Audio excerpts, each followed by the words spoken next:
All right, guys, here we go. I'm doing my post-game thoughts video on the national championship, and that was a good game. Let's just call it how it is. That was amazing. I That game was better than last year's game.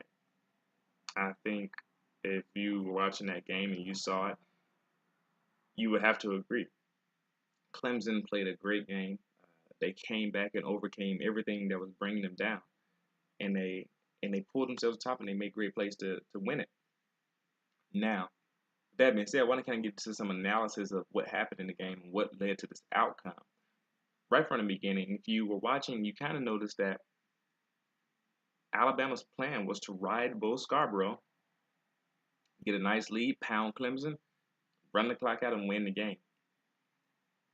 The problem was Bo Scarborough got hurt, and if you didn't hear, Bo Scarborough does have a broken leg. He broke his leg in the third quarter of that game, early in that third quarter.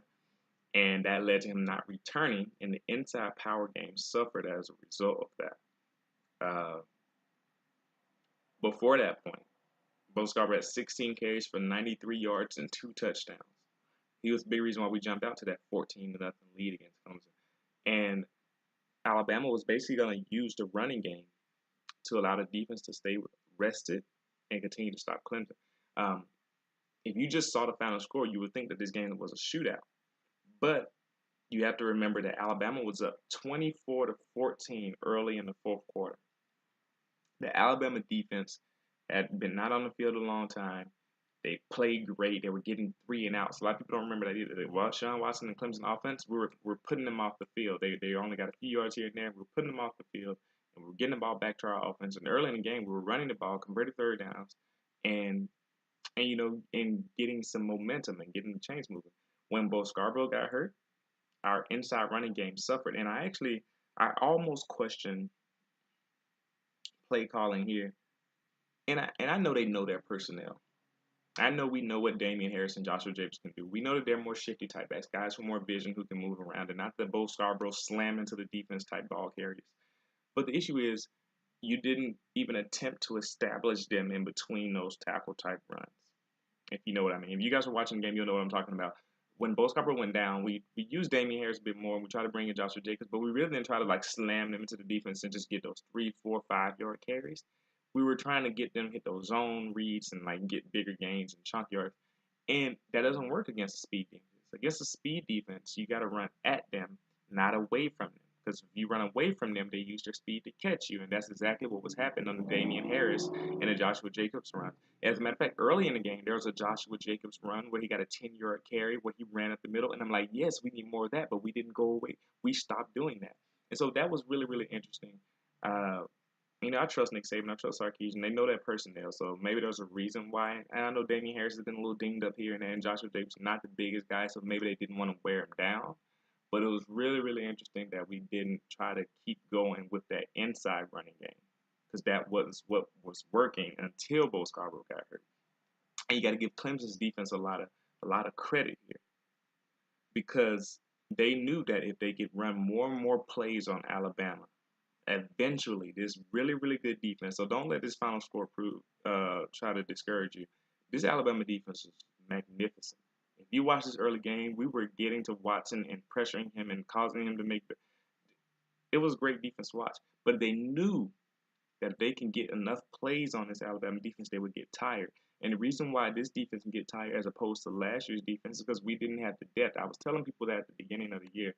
We have a lot of talented guys who are starting, but a lot of unproven guys behind those starters. And so Clemson knew that, and they ran 99 plays. That is a record. The most ever plays run against the Alabama defense. Now, think about this. Alabama gave up 35 points on 99 plays. That's actually impressive. That's actually very impressive. Any other team that you run 99 plays on, you've probably got 56, 63, 70 points. But this Alabama defense did all they could. They were holding on. They were blitzing. They were getting to Watson. They were pressuring him. And Alabama didn't want that to happen. That's why they wanted to establish that running game. And you got to give Clemson's defense credit, because they forced Alabama to go 3 and out. 12 straight times. Once Bo Scarborough went out of the game, 12 straight times. And his defense just had play after play after play after play racking up on him. And eventually that led to that fourth quarter where Deshaun Watson was able to hit those passes to Mike Williams, able to hit those Renfros. It worked.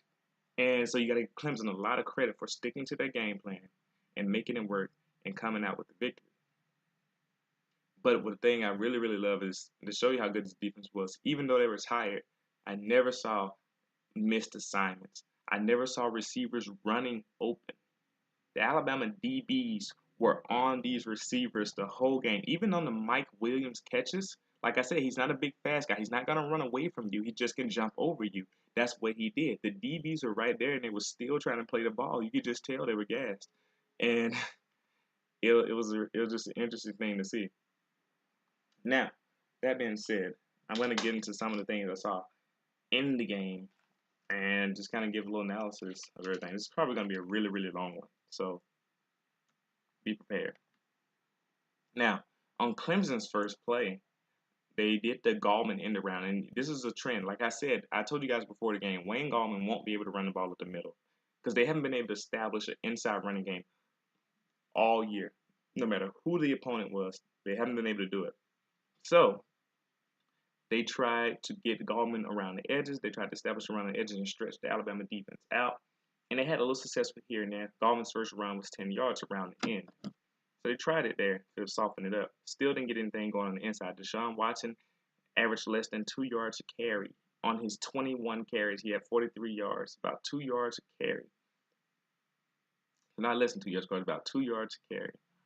And then Deron Payne on the second Clemson play, he beat number 51 so easily. He just swatted his way around him and got to Deshaun Watson. And that would set the tone for the day because we were in Deshaun Watson's face all day, and he was having trouble.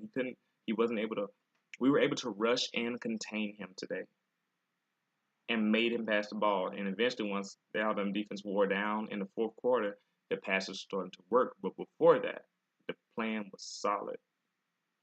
On the next play, after Deron Payne's destruction of number 51, Tim Williams was in the backfield reading Deshaun Watson. And it turned into a shovel pass, but it was great because he made Deshaun Watson give the ball up. And so that was a really good play. So that was on Clemson's first offensive drive. And so we got to stop on the 4th and 1. They tried to go for it. They were aggressive early on this first drive. And they did that pitch play. That pitch play that I talked about in my analysis of the Pittsburgh game, it came out again on 4th and 1, and they didn't get it. We stopped them. On the first play of Alabama's second series, Cleveland Farrell lost contain on Hurts, and he was able to get around. So it was really interesting to see that. Oh yeah, also I said I was going to mention this just for somebody just because it was funny. Did you guys see that referee with the humongous muscles in that small shirt? It was like a medium. It's like he must have been bench pressing before the game. Maybe he wanted to show off because he knew he was going to be on national TV. That was funny. Now, on Bo Scarborough's first touchdown, O.J. Howard had an amazing block. He sent this guy right to the ground. And also, like I said before, this is going to be a factor in the game. Ryan Carter, the Clemson DB, number 31, 5'9", 195 pounds. He tried to tackle Scarbrough, and he got carried into the end zone. Like I said, this Clemson secondary is small, and they tried. And when it comes to tackling, they've been not that great at it this year. And so Bo Scarbrough was their worst nightmare. At the 9-minute, 15-second mark of the first quarter, Reuben Foster caught Artavis Scott behind the line of scrimmage, and that play shows you just how fast this guy is as a linebacker. At the 7-minute, 44-second mark, Clemson continued trying to establish a run with Gallman. They did another run here. And just trying to keep us honest, but we knew they weren't going to be able to run the ball, really. Gallman had 46 yards rushing. In last year's game, he had 45 yards rushing. We know we can stop Gallman running and put a lot of pressure on Deshaun Watson. And it looked like it early. He looked out of sorts because he was under heavy fire. Anthony Averett at the 6-minute, 40-second mark, he covered up Deion Kane man-to-man. I told you guys before this game, people said that Alabama secondary was weak and that it was suspect. False. I knew our DBs could cover these Clemson receivers, and they did, and that was an example of it. At the 6-minute, 27-second mark, Scarbrough ran through some tackles again. Or at least one tackle, he just ran right through it. And like I said, that will be the defining moments of the game when Scarbrough be able to run through tackles. Unfortunately, he broke his leg. The 5-minute mark, Hurts threw too low to Stewart on a rollout. So Hurts had rolled out of the pocket, and he had Ardarius Stewart and threw it at him. But then Stewart had to kind of wait on the ball, to turn around and kind of go low, and he had to basically had to turn back, and he ended up dropping the ball. And so I understand the receivers got to catch that ball, but Hurts has to make that better throw. And one of the things that is very important that I've been saying all year, and that would have been helpful if we had done this before the game, we started doing this later on in the game. They said we got to make Clemson back up, especially once Bo Scarbrough got hurt, so we can run the ball. So we're going to chuck the ball down the field. You should have done that in the first quarter and the second quarter. That way, Clemson would have been scared of the deep ball. Not in the third and fourth quarter when Clemson already knew that Jalen wasn't really going to throw it down the field.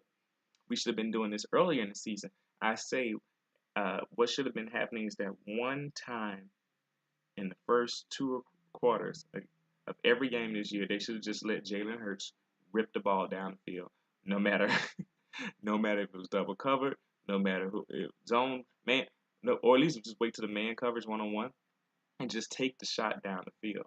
Because what that would do, force the defense to defend or to think about the deep pass. And we started throwing some deeper shots. We threw 2. One Ardarius Stewart when he was double covered in the third quarter, I believe, and one down the field deep in the fourth quarter to Ardarius Stewart. And that did make Clemson back up a little bit, but they should have done that early in the game. I'm going to talk about that when I get there.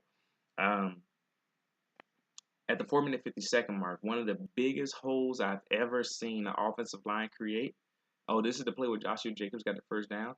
We should have been running the ball with them up the tackles, like I said, in that interior line. We pancaked the Clemson line and made a humongous hole, and Joshua Jacobs got a first down. At the 2-minute 5-second mark of the game, first quarter, Watson overthrew Deion Kane, but one reason he overthrew it is because Anthony Averett, once again, had good coverage. It was right in the receiver's hip. 1-minute 58-second mark, Watkins beat Curvin too easy. So Carlos Watkins, number 94 of Clemson, he did this 3 times at least in this game tonight where I saw it. With this mark here, 1-minute 58-second mark, Carlos Watkins just slanted his way right past Corden Curvin and was able to get in the backfield too easily. At the 1-minute 7-second mark, Deron Payne, somebody made a GIF about this or a Vine or something, but Deron Payne, he killed the center or whoever number 57 was on Clemson. He got pushed directly on his back into the goal line. Into the end zone, he was on his back because Deron Payne knocked him over. This guy is a beast. At the 22-second mark, Deshaun Watson was stuffed at the line, so they tried to establish that QB draw. Like I said, he only averaged like 2 yards a carry because we were really on him. Watson hit the wall, and his momentum stopped. He tried to get in there, and boom, and we hit him, put him back. Like I said, this was all happening in these first 2 to 3 quarters. They weren't able to really establish anything going. Second quarter now, 12-minute 22-second mark. Deshaun Watson had good time. He had good time. The rusher hadn't really affected him on this play. But look at this. The coverage was really good, so he threw an incomplete pass. Now, like I said, people were saying Alabama secondary couldn't cover. Wrong. Alabama secondary is really good. That's another example of that. Go look at all these examples I'm giving you. You'll see what I mean. At the 11-minute 32nd mark of the second quarter, it was a screen to Ridley. They really wanted to give Ridley the ball more. So it's funny. Nick Saban actually told what we were going to do this week. He said we want to get the ball to our playmakers, to Ardarius and Calvin, some of these other guys. And we actually tried to do that this game. At the 10-minute 52-second mark, Scarborough's second touchdown. Once again, he's breaking through tackles, and Van Smith tried to come in and do something. Like I say, he's 5'11", couldn't do anything. He's too small. Scarborough's a breaking tackle. This is Bo Scarbrough again establishing himself. At the 10-minute 12-second mark, there was nowhere for Wayne Gallman again, stuffing their run. Joshua Frazier broke through, and that was one of the few times I've seen Joshua Frazier. Like, Joshua Frazier was good at holding up against the run. On this play, he was disruptive and got past those Clemson linemen. At the 9-minute 35-second mark, a blitz forced Watson to basically get rid of the ball earlier than he wanted to. And those blitzes were effective. You watched the game, you saw those Rashawn Evans blitz, and they were really getting Watson out of his comfort zone. At the 8-minute 50-second mark, Hurts hit Ridley on a slant. And Ridley had to kind of fall to catch it. And that's an example of Hurts needing to step up his accuracy there. At the 7-minute 12-second mark, Averett covered Kane so well that Kane tackled him. Like literally, Anthony Averett in such good position, he probably could have caught the pass if Kane hadn't brought him down with him, and they didn't call offensive pass interference on the play, although they should have. At the 7-minute 6-second mark, Anthony Averett covered up Mike Williams on a slant. Mike Williams failed trying to get in better position because Anthony Averett covered up. So this is like 2 plays in a row. Anthony Averett covering up receivers. At the 7-minute 3-second mark, no pressure on Deshaun Watson. And he has time here, and Reuben Foster messed up on this play. He kind of broke it down. And Leggett ran by him in the seam route. And you probably saw this play. Foster kind of let him run by and then realized, oh no, there's nobody behind me. And so he tried to turn around, but about too late, Deshaun Watson saw him and hit him on the seam route. The 6-minute 5-second mark, Hurts made a good decision to keep the ball.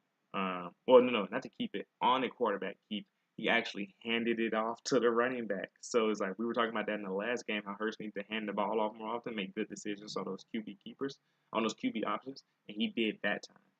At the 5-minute 45-second mark, Jalen Hurts hit Ridley on a stick route. And like I said, that's another example of us trying to establish Ridley in this game. He didn't have a big game, but he did have more catches than he has had in previous games. At the 5-minute 32-second mark, it was an inside run with Bo. Like I said, the plan was to get Bo Scarbrough going, get those 3- and 4-yard carries, get the offense converting third downs, keep this very good defense off the field so that we can stop Watson when he got on the field. And it was working. At the 5-minute 12-second mark, another screen to Ridley. So like I said, Ridley was really getting the ball. And Hurts kind of threw it behind a little bit, and that kind of forced the play to slow down. And he dropped it, and Ridley should have caught it. But he dropped it because the ball was behind. At the 4-minute 24-second mark of the third, no, not the third. This is still the second quarter. At the 4-minute 24-second mark, this is probably the 3rd or 4th time they did it. But the Gallman sweep play, the first play I told you Clemson ran, they did that a few more times trying to get that outside. They actually took a page out of Lane Kiffin's book there with those outside runs. It was actually a good call that time because it helped them kind of keep going. The 4-minute 9-second mark, Watson threw a nice intermediate level pass on a high ball for Williams, and Williams caught it. So Mike Williams really came to play today, and he got his catches here and there. They weren't big, explosive plays necessarily. Like one of them was like 20 yards or so, but for the most part, it was like these nice intermediate first down type catches where he's going up to get the ball. 3-minute 26-second mark, Ryan Anderson blew by the right tackle number 73, and this is interesting because I don't know why number 73 was in the game on this play. Because Sean Pollard, the true freshman, number 76, is usually the right tackle. So I wondered did he get hurt. But he ended up coming back later on in the game. So I don't know what that was about. But he absolutely destroyed Deshaun Watson on that play. He flew by number 73 and hit Deshaun Watson. And that actually is an underrated aspect of this game, too. Deshaun Watson was hit and abused and really took a lot of tough hits today. Or not today, yesterday. And he kept getting back up and kept throwing the ball where it needed to be thrown, and that takes a special player. He really stepped up his game. He took a hit where he flew around in the air like a helicopter. He took a hit where it could have been a penalty. He took hits where basically it was just tough hits to be taken, and he kept getting back up. It was really tough, and he stepped up his game. 3-minute 9-second mark, perfect coverage and contained by the Alabama defense on his play, and Reuben Foster got the sack to clean it up. So what happened was the coverage was so good down the field that Deshaun Watson got jittery, and he started to move around. But Tim Williams, Rashawn Evans, and all the linemen had created this nice wall that he couldn't get by, and then he tried to break free. Reuben Foster got off his block, grabbed his legs, and put him down for the sack. Amazing defense on Deshaun Watson. Go watch that play. 3-minute 9-second mark of the second quarter. On the next Bama drive, I like this. I like this because shows you why I knew that this was the plan. 3 straight Bo Scarbrough runs. 3 straight Bo Scarbrough runs. I'm going to say that one more time. That were 3 straight Bo Scarbrough runs. But on a third down, there's another example of Carlos Watkins blowing by curving again. So curving got beat by Watkins. Watkins was disruptive. I told you guys that in the preview too. Watkins is disruptive, and he blew by curving. But those three runs, like I said, Alabama's plan was to hit Clemson, and hit Clemson, and wear them down.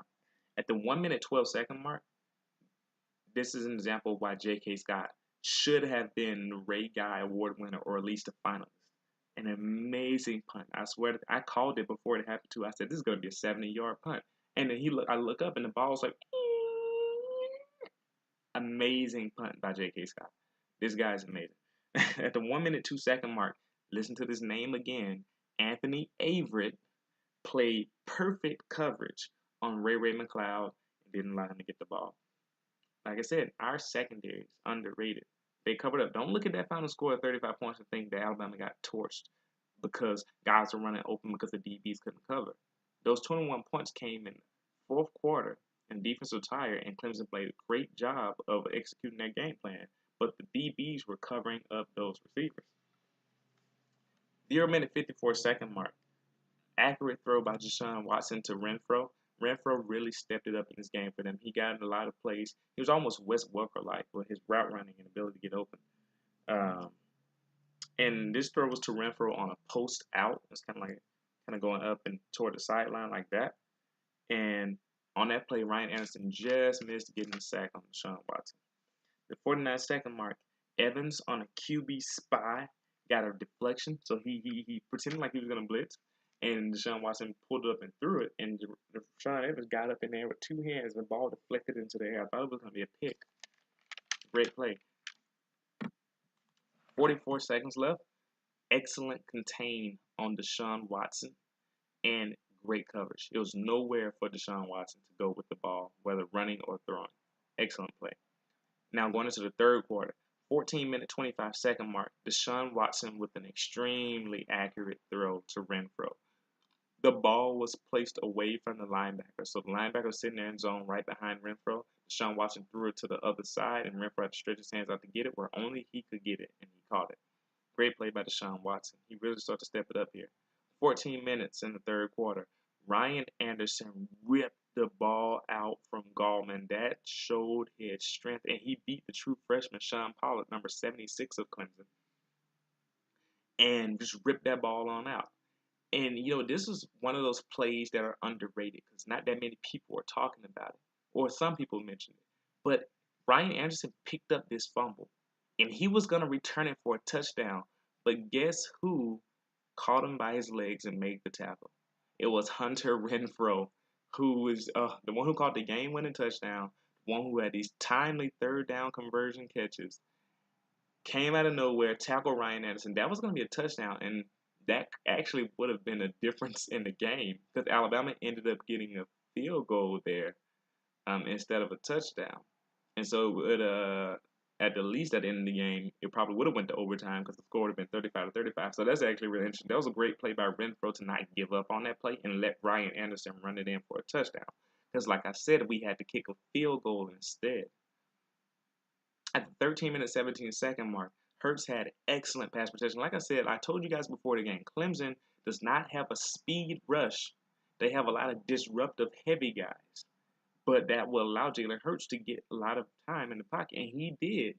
It's just that he only completed 41% of his passes. He threw too far to Ridley on this play at the 13 minute 17-second mark.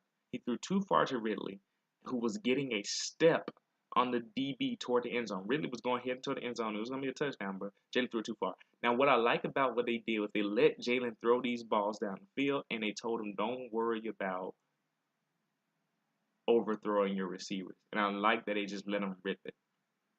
Because to this point, he had been underthrowing receivers, and I'd rather a quarterback overthrow than underthrow. So, but that would have been a touchdown. The next play was good protection as well for Jalen. He had good time again, but it ended up being another incompletion. The 12 minute 22-second mark, and that was probably because of good secondary coverage by Clemson on that play, actually. 12 minute 22-second mark. The QB draw by Deshaun Watson again. They actually got good push on this one. He got about 5 yards.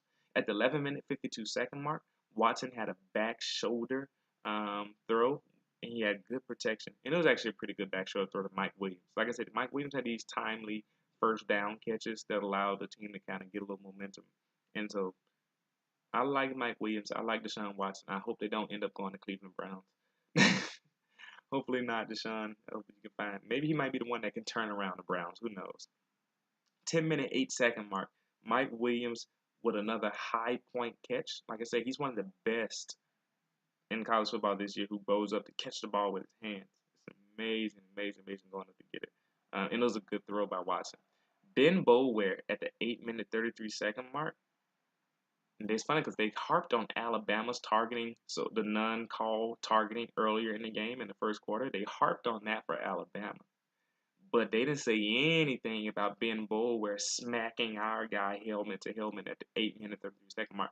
And, I'm not one of those people that say that penalties, cost you the game or anything. But I would like to say that there was kind of a double standard there when Clemson committed some penalties that we were like, that was a penalty, and the commentators didn't say a word. But when Alabama committed the penalties, they didn't say anything. I'm like, 8-minute, 10-second mark. Good throw by Deshaun Watson to hit Deion Kane in the hole in the zone. It was just a good throw, and I noted that was another example of Deshaun Watson really stepping it up. The 7-minute, 23-second mark. Fitzpatrick, the safety for Alabama, was all over legged, defended the pass so well. Washington had protection, and this is just another example of this Alabama secondary being able to cover these Clemson receivers.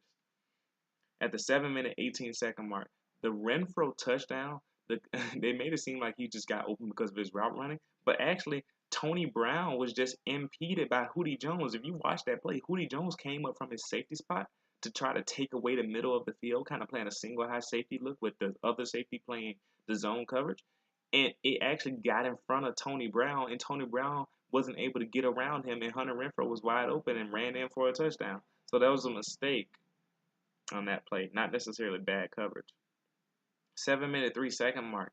Jalen Hurts, he threw a deep pass, and I put exclamation points on this note because they finally, and this is after Bo Scarbrough got hurt. At this point, Bo Scarbrough had already gotten hurt, and wait, not yet. It wasn't yet. But at this point in the game, Clemson has started to bring their safeties down a little bit, and I noticed it, and they were trying to stop the run. So Alabama was like, let us take some shots down the field to open it up, and they should have been doing this early in the game, like I said, because by this point they would have been able to keep running. But Hurts threw this pass, and he overthrew it by about 5 yards. And that's okay. Like I said, when he overthrows it rather than underthrow, because if he had underthrew this one, it probably would have been a pick.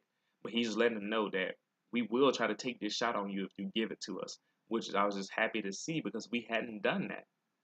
And I think that really hurt us.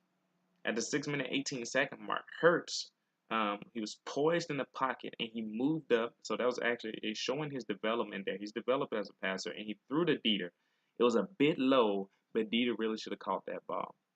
And then we actually had to punt the ball. This was one of those 3 and outs. That was actually one of the times where Jalen didn't necessarily do something really wrong there. He hit it. He found his open guy and threw it to him. Dieter just dropped the ball, and Dieter has had a few drops this season. So that was unfortunate because that was one of those times where we went 3 and out again. 5-minute, 6-second mark. Bama stuffed the line of scrimmage again, and they weren't able to go anywhere on defense now. At the 4-minute, 30-second mark, Ryan Anderson beat the right tackle. That's a theme. He kept beating the right tackle with the hand move. Like he did like some type of karate thing where he like went by him and just kind of chopped down that hand and got to the quarterback. Great play by Ryan Anderson. 3-minute, 45-second mark, Rashaan Evans left Mitch Hyatt, the left tackle for Clemson, in quicksand. Hyatt was sitting there like, whoa, because Rashaan Evans just took off with a burst. The guy runs like a high 4.5, 44.59 or something like that. And on that play, Rashaan Evans forced Watkins to step up and try to run, and that's when Reuben Foster, oh my gosh, what a hit, came out and I think all he got was like his shoulder and his arm. That's just how strong Reuben Foster was. Reuben Foster ran into Deshaun Watson's shoulder and his arm, and Deshaun Watson helicopter. He spun around in midair and hit the ground. And on those type of hits, I thought Deshaun Watson was done. I was like, there's no way he's going to keep getting up and keep coming back to play when he's getting hit like that. But he kept coming back, and on that play was just a perfect example of his resiliency. And there was a few times in this game where he got hit, and it looked like he went prone while he got hit, and I got scared for him. I was like, I don't know if I want this guy to keep getting hit like that. But he kept getting up, and that was just one of those examples. He got helicopter. If you haven't seen that play, it's probably somewhere in there. It's probably on a GIF somewhere. It's probably on a meme. It's probably on a video on a Vine. Go find it. It was absolutely crazy. At the 2-minute 28-second mark, Bo Scarbrough running through tackles again. And it's unfortunate because this play shows you just how valuable he was. He was running through those tackles and getting yards, and then the Clemson guy, when he tackled him, rolled on his leg, and that's when he broke his leg. He didn't come back to the game. And we were up at this point. We were up by double digits, I believe. Oh no, I think was it later? Yeah. We went up, and it's funny because we got our touchdown not too far long after this on the same drive. But after that, after Bo Scarbrough went down, we struggled on offense a bit more, I should say. And the guy, and it fell on his leg and it broke his leg, and that was an unfortunate accident. That wasn't intentional by Clemson or anything. It's just that it was unfortunate that Bo, who's been dealing with injuries his whole career, who finally gets the spotlight, goes out with an injury there. The 2-minute 9-second mark, there's another too low throw by Hurts to Ridley. Ridley tried to corral it by laying out. He had to fall back trying to get like a 9 or 8 yard gain, but he couldn't quite pull it in. The 2-minute 3-second mark, all the screen passes we have been throwing. So I understand what Lane Kiffin and Sarkisian were trying to do here. What they try to do with their offense, and it works. When it works, it's brilliant, but we get mad at it when we don't like it. But all those screen passes that they throw, all those short routes that they throw, is to set the defense to come forward. Because at the 2-minute 3-second mark, Van Smith, number 23 of Clemson, bit on the screen fake to Calvin Ridley. He saw Calvin Ridley set up like he was going to catch a screen pass, and O.J. Howard ran right past him down that left sideline. And Jalen Hurts threw a perfect pass. Hit O.J. Howard in stride. That is the type of throw we were waiting on Jalen Hurts to make. And he got the touchdown, and we went up 24-14. 24-14. Double-digit lead going into the fourth quarter there. At the 1-minute 48-second mark, good coverage by Marlon Humphrey, but he unfortunately got a hand on him and hooked him. If he hadn't hooked him, if he had just put his hand on him, it wouldn't have been a PI, but they called the PI there. The 1-minute 2-second mark, Humphrey responded well by covering up Artavis Scott, and it ended up being a bad back shoulder throw by Deshaun Watson because the ball ended up going into the ground. On the next play, Deion Kane pushed off. He got away with it, but he did make a good back shoulder throw. And so, like I said, I don't blame the game on officiating and penalties and stuff, but it was really weird how sometimes you can get these offense. I think they allow offensive receivers to do a bit too much sometimes, depending on your crew, depending on who's officiating. But sometimes they allow the receivers to get away with too much, and that's in general, not just dealing with Alabama or just this game, but I believe so in general. The 0-minute 28-second mark, no rush,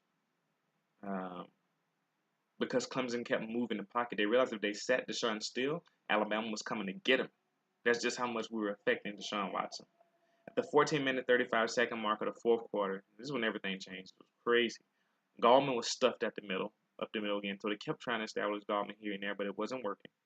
14-minute 7-second mark, it was that pick play again.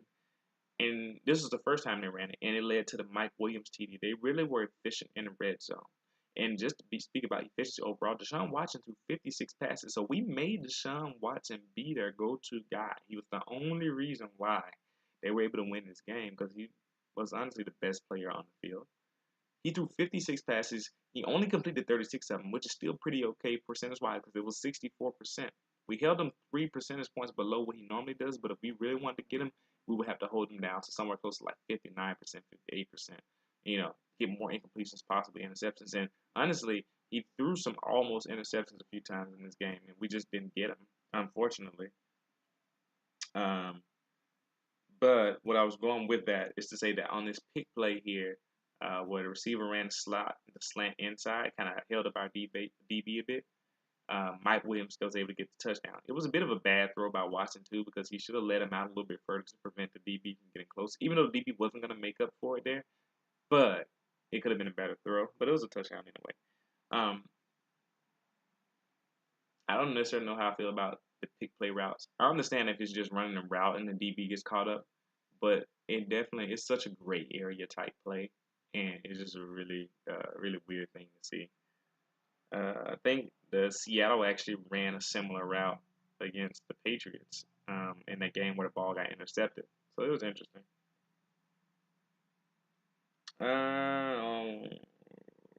Yeah. 14-minute mark. Damian Harris picked his hole well. That's what I like about Damian Harris. We were starting to use him a bit more once Bo went down, but we really weren't. Is could have got more carries on the inside. 13-minute 2-second mark. Running back screen to Damian Harris. This play. Oh my gosh. OJ Howard caught this screen pass. I guess because he was just so used to the ball coming, and he's like, "Oh, the ball," and he tried to catch it. But if he had just leaked out the block and let Damian Harris catch this ball like he was intended to, that would have probably been Damian Harris running down the sideline, challenging for a touchdown, rather than OJ Howard just barely getting tripped up on his feet before he got the first down. That play was supposed to be to Damian Harris on a screen route. And it was unfortunate that it was a bit of a miscommunication there. 12-minute 14-second mark. Rashaan Evans, number 32 of Alabama, blitzed the gap for a sack on Watson. We did that quite a few times throughout the game. 3 or 4 times we sent Evans on this blitz and got Deshaun Watson off his seat. Like I said in my preview, Deshaun Watson at times, when he has that pressure in his face, he tends to get a little jittery sometimes and will just throw the ball up. And we got him to do that a couple of times in this game. At the 11-minute 30-second mark, Watson threw high because of double coverage. We had excellent coverage on the receivers again, like I said. And he had time too. Like I said, this secondary can cover. There were times where we didn't get a lot of pressure on Watson, and he still wasn't able to throw the ball because of how good the coverage was. 11-minute 23-second mark. Deshaun Watson moved early, and then combined with good coverage, it led to him checked down. So he was jittery here. He moved out of the pocket when he didn't really have to, and it was good coverage down the field again, and so he had to just throw the ball to Wayne Gallman on the check down.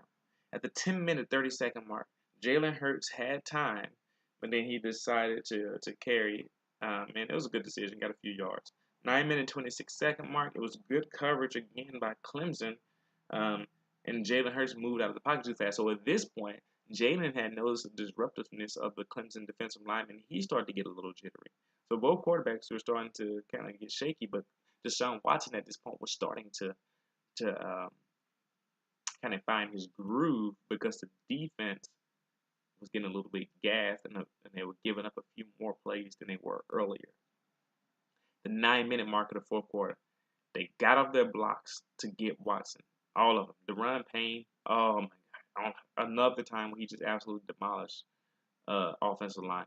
At the 8-minute 31-second mark, Evans again came on a blitz, and he makes Deshaun Watson just float the ball up in the air. So on the previous blitz, Evans got the sack. On this blitz, he made Deshaun Watson just throw the ball up into the air. Great play. At the 8-minute 28-second mark, I knew this was going to be a completion on Tony Brown before it even happened because I think it was Hunter Renfrow. Tony Brown was confused pre-snap. He didn't know what the play was. And I think Deshaun Watson saw that. And Renfrow caught the ball and got a first down. I saw it before we had an 8-minute 28-second mark of the fourth quarter. At the 8-minute 4-second mark, it was great coverage by Anthony Averett again. Anthony Averett, my boy. But Williams jumped over Averett's shoulder. And it's funny because they were trying to say that Anthony Averett had pass interference. But actually, it should have been offensive pass interference because Mike Williams actually jumped over Anthony Averett's shoulder to try to get the ball. Dabo Swinney was mad. It's like, no, your guy jumped over our guy. And it would have been a third down play where we got the ball back, I believe. 7-minute. Oh, no, it wasn't because they had another play. 7-minute 59-second mark. Great coverage again by the Alabama secondary. So even though they were tired at this point for being on the field for so long, Deshaun Watson still had nowhere to throw the ball. Ryan Anderson and Tim Williams. This is the play where we had him like way back, and it would have been such a momentum-causing play because it would have been a sack. But Ryan Anderson was trying to strip the ball, and Deshaun Watson broke out of it and ran back to the other side of the field and threw it up, and it ended up being incomplete. But he still didn't get the sack yards. But Jonathan Allen did hit him hard. Jonathan Allen came out of nowhere and smacked him.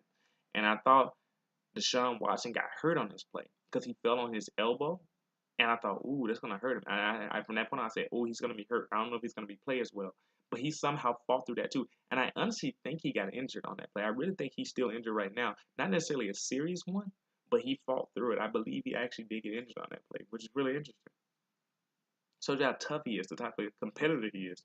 The 7-minute, 48-second mark. Watson threw to Leggett, but he missed him. It was a bit too high, and I was wondering if that has something to do with the previous play where he hurt his where he fell on his elbow. But Leggett should have caught that ball. At the 6-minute, 53-second mark, Jalen Hurts showed off his arm strength. I think that was Sarkisian like just rip it. And it went past Stewart. Ardarius Stewart is fast. It flew by Stewart by 5 yards down the field. Now Stewart had his man beat. He had his man beat on this play. Like it was like 2 or 3 yards, but the ball went over Stewart's head. And honestly, see, the thing is, if they had to let Hurts just been like practicing and just ripping the ball down the field early in the season, he would have been ready to hit that type of play to Stewart. That would have been a game-changing play. That's a touchdown if Stewart catches that ball. 5-minute, 36-second mark. Mike Williams made a nice jump catch over Humphrey. Humphrey was right there, right? Like I said, I told you guys this in the preview. The type of defense with these Alabama Clemson secondaries, they defend the basic routes really well. The only time that you get a lot of yardage on them is if they miss an assignment or the receiver makes a great play. And this is a prime example of that. 5-minute, 36-second marks. Humphrey was right there covering up Mike Williams. Mike Williams jumped up and high caught the ball, and Marlon Humphrey still played the ball, and Williams still caught it. It was ridiculous. Played it super, super well. Also, a little bit after that, Bolwell read the running back screen super well. He saw it coming. I was like, man, what type of film study have you been doing? At the 3-minute, 49-second mark, Jalen Hurts made a good throw to Stewart across his body. So I don't advise across the body throws, but this was actually a pretty good one. And it got us on a 4th and 1, and it was a gutsy call because we got it. We converted it. And then that's when we did the trick play. It was beautifully executed. Stewart to O.J. Howard. Now, in order for this play to work, Jalen Hurts had to throw the ball accurately to Ardarius Stewart, who was faking a screen pass. Hit Ardarius Stewart right in the chest. Ardarius Stewart got the ball, who played quarterback, receiver, running back, and everything in high school. And he slung the ball to O.J. coming on a crossing route from the other side of the field and got us a first down. And that momentum helped us get going because at the 2-minute, 17-second mark, Carlos Watkins beat Corin Curvin again. Like I said, I noticed it 3 times. The 3rd time I told you. But Jalen Hurts ran by him, and he was so close to letting that ball hit the ground. But he pulled it back up, and he scrambled for his 30-yard touchdown. And it was a great play. And honestly, I thought this was the end of the game. I thought we had moved the ball. We had gave our defense a chance to rest. We were up 31-28 at this point with 2 minutes and 10 seconds left in the game or something like that. And this was the drive. Deshaun Watson came back. 1-minute, 56-second mark. Williams, this is in the 4th quarter, last 2 minutes. Mike Williams with a nice high point catch again, this time over Avery. So at this point in the game, Alabama defense was a little tired, so they weren't jumping and maybe played the ball as well once they got there. And I think what the Clemson offensive coordinator, what Deshaun Watson told his receivers, and what that was when those guys said, look, it's coming down to the end of the game. We got to make plays. So I know they've been playing good coverage, but you just got to give your receivers a chance. And Mike Williams showed Deshaun Watson why he should be confident in him, because on this play, Anthony Avery was right there. He stuck his hand up, and Mike Williams just made the catch. And they had a few catches like that, like toward the getting down to the end and getting down close to the red zone. And at the 0-minute 26-second mark, Bama played too soft, and Renfro on a stick route, he caught it. Then at the 0-minute 19-second mark, Watson threw it out for Leggett, and Leggett made a great catch. Like I said, they said, give your receivers a chance. We're getting down to the end of the game. Leggett made that catch. It was a crazy catch. The ball was over here, and legged a tight end, stretched out his body jumping and caught the ball like this and was able to pull it in. These are the type of plays that win you championship games. And at the 0-minute 14-second mark, it was great coverage by Bama. We had everybody covered up, and Deshaun Watson just had to get rid of it, and he did. So even though we were tired, still playing good coverage. At the 0-minute 9-second mark, this play really hurt us. Because Anthony Avery got a pass interference call. The first mistake he made all game long. The first mistake he made all game long. He had no reason to do it because Hootie Jones was right over the top. Hootie Jones was right over the top of the play. And he could have impacted Mike Williams to stop him from catching the ball. And after that, on the 2-yard line, 6 seconds left in the game, it was the pick route slant touchdown to Hunter Renfrow by Deshaun Watson. And a lot of people aren't talking about that, but that was a gutsy call. I think I'm the only one who said this. That was 6 seconds left on the clock. And ideally you think, okay, you have time to get rid of the ball and they'll get another shot to kick a field goal. No, Deshaun Watson rolled out to the right. So that took off another 2 or 3 seconds. And then he threw the ball to Hunter Renfrow.